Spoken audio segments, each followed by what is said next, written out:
Hello dear students, welcome back to YB biology classes. आज की class में हम बात करेंगे ऑर्गन्स ऑफ इम्यून सिस्टम के बारे में। जो हमारा पेपर है इम्यूनोलॉजी का, उसके अंदर ऑर्गन्स ऑफ इम्यून सिस्टम को हम डिस्कस करने वाले हैं।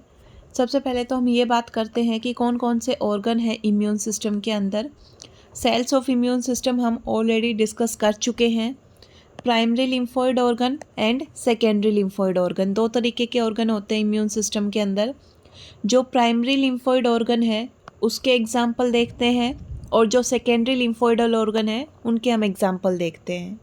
देन उनके फंक्शन की बात करते हैं कि क्या फंक्शन होते हैं प्राइमरी लिम्फोइडल ऑर्गन के और क्या फंक्शन होते हैं सेकेंडरी लिम्फोइडल ऑर्गन के। जो प्राइमरी लिम्फोइडल ऑर्गन है उसमें बोन मैरो आता है, थाइमस आएगा, बुर्सा ऑफ फेब्रिसस आएगा जो कि बर्ड्स के अंदर प्रेजेंट होता है।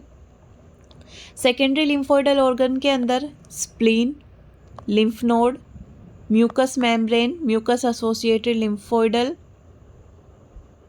और gut associated lymphoidal tract, GALT and malt.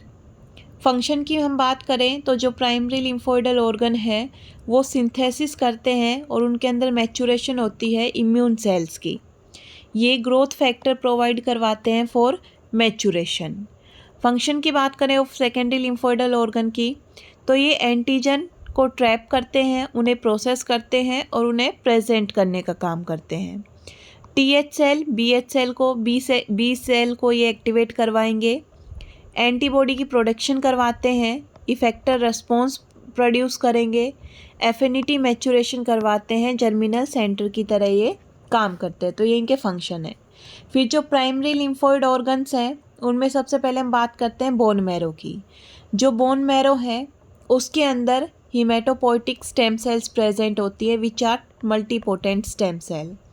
जो हीमेटोपोइटिक स्टेम सेल है ये हीमेटोपोइसिस के through all kind of blood cell की फॉर्मेशन करती है। Haematopoiesis is the process of synthesis of blood cell. B cell की अगर हम बात करें कि बी सेल कैसे बनती है, उसका कैसे मैचुरेशन होता है, तो जो बी सेल है वो बोन मैरो के अंदर ही सिंथेसिस होंगी, बोन मैरो के अंदर ही उनका मैचुरेशन होगा। जैसे कि जो लिम्फोइड सेल है वो कन्वर्ट होगी प्रोबी सेल में। जो प्रोबी सेल है वो प्रोबी सेल वीडीजे रिकॉम्बिनेशन के through, heavy chain gene rearrangement के थ्रू अपने ऊपर हैवी चेन की रीअरेंजमेंट करवाएगी। देन फर्दर लाइट चेन का रीअरेंजमेंट होगा, सरोगेट लाइट चेन का रीअरेंजमेंट होगा, वीडीजे रिकॉम्बिनेशन के through light chain gene rearrangement होगा। इस तरीके से बी सेल रिसेप्टर को अपने ऊपर रिसीव किए हुए इमैच्योर बी सेल बनेगी। जो इमैच्योर बी सेल है उसके ऊपर बी सेल रिसेप्टर बीसीआर का जो आईजीएम आईजीडी एंटीबॉडी है उनका एक्सप्रेशन होगा। अब जो ये बी सेल है ये नेगेटिव सिलेक्शन प्रोसेस के थ्रू सेलेक्ट की जाएगी। यहाँ पर जो इमैच्योर बी सेल हैं उन्हें एक्सपोज किया जाएगा सेल्फ एंटीजन को।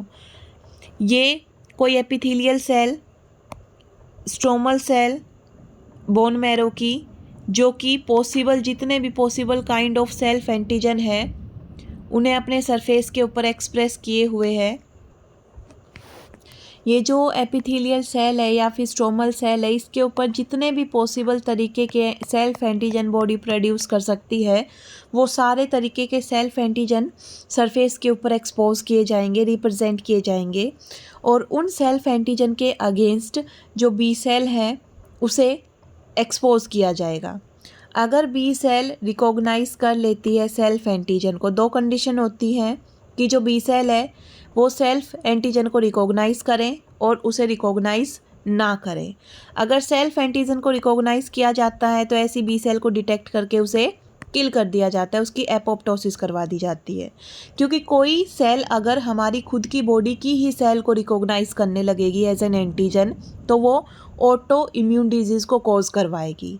इस वजह से जो ऐसी सेल्स है, चाहे वो बी सेल हो, टी सेल हो, कोई भी ऐसी सेल जो कि सेल्फ एंटीजन को रिकॉग्नाइज करने लगे, हमारी खुद की बॉडी के एंटीजन को ही पहचान के उसके अगेंस्ट एंटीबॉडी बनाने लगे, उसके अगेंस्ट एंजाइम सीक्रेट करने लगे, उसके एंजाइम अगेंस्ट केमिकल सीक्रेट करने लगे, तो ऐसी सेल को मारना ज़रूरी है। अदरवाइज़ वो आगे चल के हमारी बॉडी के सिस्टम को ख़राब कर सकती है। जो सेल सेल्फ एंटीजन को रिकॉग्नाइज नहीं करेगी ऐसी सेल को माना जाता है नॉर्मल बी सेल और उन्हें सेलेक्ट कर लिया जाएगा। फाइनली इनका मैच्योरेशन हो चुका है। अब final maturation of B cell कि इन्होंने सेल्फ एंटीजन को रिकॉग्नाइज नहीं किया। अब इन्हें ट्रांसफ़र किया जाएगा, जो मैच्योर बी सेल है इन्हें सेकेंडरी लिम्फोइडल ऑर्गन के अंदर ट्रांसफ़र किया जाता है। तो बोन मैरो के अंदर सिंथेसिस एंड मैच्योरेशन होता है बी सेल का। देन हम थाइमस की बात करें तो जो थाइमस है उसके अंदर टी सेल का मैच्योरेशन होगा। बोन मैरो के अंदर सिंथेसिस होगा, बी एंड टी सेल दोनों बनेंगी, लेकिन मैच्योरेशन बी सेल का। जो टी सेल का मैच्योरेशन है वो होता है थाइमस के अंदर। थाइमस का जो मैक्सिमम साइज़ है वो प्यूबर्टी पे, जब इंसान प्यूबर्टी की स्टेज में होगा तब थाइमस का मैक्सिमम साइज़ उसके अंदर अटेन होगा। जैसे जैसे एज इंक्रीज़ होगी वैसे वैसे थाइमस का जो थाइमिक फंक्शन है वो धीरे धीरे डिक्लाइन होता जाएगा। टी सेल्स हैं वो मेजर रोल प्ले करती हैं इन सेल मीडिएटेड इम्यूनिटी में। कुछ टर्म है जैसे कि थाइमेक्टोमाइज माइस है। इसका मतलब क्या होता है कि कोई न्यू बॉर्न माइस है, उसके अंदर थाइमस को रिमूव कर दिया, तो उसके अंदर थाइमस को रिमूव कर दिया तो सेल मीडिएटेड इम्यूनिटी भी रिमूव हो गई, तो टी सेल का मैच्योरेशन नहीं होगा। एक होता है डाइजॉर्ज सिंड्रोम, जिसके अंदर थाइमस डेवलप ही नहीं होता। ये सिंड्रोम ऐसा है जिसके अंदर थाइमस डेवलप ही नहीं होता। थाइमेक्टोमाइज माइस में हमने क्या किया था कि थाइमस बना था न्यूबॉर्न माइस के अंदर, लेकिन हमने वो रिमूव किया था। डाइजॉर्ज सिंड्रोम के अंदर थाइमस बनता ही नहीं है, डेवलप ही नहीं होता, जिसकी वजह से सेल मीडिएटेड इम्यूनिटी भी नहीं होगी। इन्फेक्शन के चांस बढ़ते हैं यहाँ पर और थाइमिक अप्लेसिया होगा। न्यूड माइस मतलब ऐसा माइस जिसकी बॉडी के ऊपर हेयर प्रेजेंट नहीं है, इसके अंदर थाइमस प्रेजेंट नहीं होता। ऐसा माइस यूज़ किया जाता है ग्राफ्ट ट्रांसप्लांटेशन एक्सपेरिमेंट के लिए, क्योंकि यहाँ पर ग्राफ्ट को रिजेक्ट करने के लिए कोई भी सेल प्रेजेंट नहीं होती, तो यहाँ पर जो भी ग्राफ्ट को ट्रांसप्लांट किया जाएगा वो उस ग्राफ्ट को एक्सेप्ट कर लेंगे। यहाँ पर थाइमस प्रेजेंट नहीं है तो सेल मेडिएटेड इम्यूनिटी भी एब्सेंट मिलेगी। टी सेल का मैच्योरेशन कैसे होता है थाइमस में? ये थाइमस का ऐसे इंटरनल स्ट्रक्चर ड्रॉ करके दिखा रखा है कि ऐसे ये थाइमस का कैप्सूल है। ये कैप्सूल इस तरीके से, ये इसकी कैप्सूलर वॉल है, ये अलग अलग कंपार्टमेंट है। इसके अंदर जो इतना पोर्शन है वो सब कैप्सूलर कॉर्टेक्स है, बीच में कॉर्टेक्स और अंदर मेडुला। यहाँ पर ये डेंड्राइटिक सेल्स हैं, ये पूरी ये ऐसे डेंड्राइटिक सेल हैं। ये कॉर्टिकल मेडुलरी जंक्शन है कि जहाँ पर कॉर्टेक्स और मेडुला आपस में एक दूसरे से मिलते हैं, कॉर्टिकल मेडुलरी जंक्शन है CMJ। जो सब मेडुलर कॉर्टेक्स है उसके अंदर डबल नेगेटिव सेल प्रेजेंट है, कॉर्टेक्स के अंदर डबल पॉजिटिव और मेडुला के अंदर सिंगल पॉजिटिव। जो रेशियो है TC एंड TH सेल के मैच्योरेशन का, TH एंड TC सेल 2:1 के रेशियो में ल्यूमन ऑफ थाइमस में मैच्योर होंगी। ये थाइमस का स्ट्रक्चर है।